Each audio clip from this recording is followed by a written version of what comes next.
एक गांव में एक गरीब किसान रहा करता है। काफी ज्यादा गरीब होने के कारण वह अपनी सेठ के यहाँ नौकरी करके अपनी जीवन यापन करता है। एक बार जब वो खेती कर रहा होता है, तभी खेत में उसके सेठ आते हैं और सेठ कहते हैं कि सुनो, मैंने तुम्हें कहा था ना हीरा कि मेरा काम जल्दी करना। अभी तक तुमने काम नहीं किया।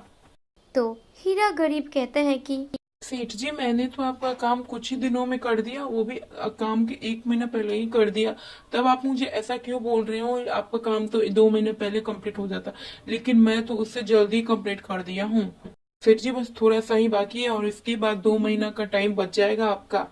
सेठ जी, अब काम हो गया, अब क्या मैं अपना घर जा सकता हूँ? इतना सुनकर सेठ वहां से चुपचाप चला जाता है और वो घर पर आकर सोचता है कि अरे, ये तो हीरा लाला अपने टाइम से पहले काम कर दिया है। चलो, मेरा 2 महीना का खर्चा तो बच जाएगा। एक काम करता हूँ, मैं इसे अब नौकरी से निकाल देता हूँ, ताकि मुझे 2 महीना का खर्चा भी इसको देना ना पड़े। मेरा 2 महीना का फायदा हो जाएगा। ये सही रहेगा। इसी तरह मैं उसे जब जरूर पड़ेगा तब उसे नौकरी पे रख लूंगा और हमेशा हमेशा के लिए निकाल दूंगा।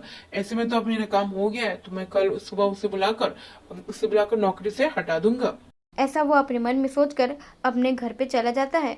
जैसे सोचा था सेठ वैसे ही उसे अगले दिन बुलाता है और सेठ कहता है कि सुनो हीरालाल, मैं तुम्हें अब नौकरी से निकाल रहा हूँ। उसीलिए अब तुम यहाँ पे मत आया करो, क्योंकि मेरा काम हो चुका है। उसीलिए अब तुम्हें नौकरी पे आने की कोई जरूरत नहीं है।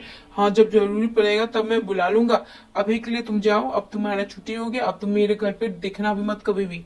ये लो अपना नौकरी का पैसा, अब चले जाओ यहाँ से। तो गरीब नौकर कहता है कि सेठ जी, आपको तो मेरा हालत पता है कि मैं और मेरा बेटा भूखे रहते हैं।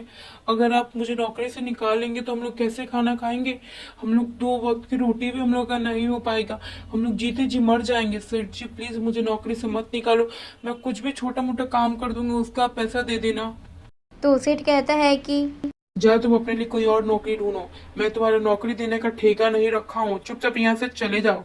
इतना सुनकर नौकर सेठ के पैर पे गिर जाता है और कहता है कि सेठ जी, मैं आपके पैर पड़ता हूँ, प्लीज मुझे नौकरी दे दो ना, वरना मैं भूखा मर जाऊंगा। प्लीज मुझे नौकरी दे दो, मैं आपको पैर पे गिर रहा हूँ। नौकर को इतना पैर पे गिरता देख सेठ के मन में कुछ भी लालच नहीं आया। वो किसी भी हाल में किसी तरह से सेठ को उस नौकर से निकालना चाहता है और वो किसी भी हाल में उसको नहीं रखना चाहता है। तो यहाँ से चुपचाप हीरालाल चला जाता है। अब मैं कैसे जीऊंगा? अब मैं बेटे को क्या मुंह दिखाऊंगा? अब तो हमारे पास कुछ खाने को भी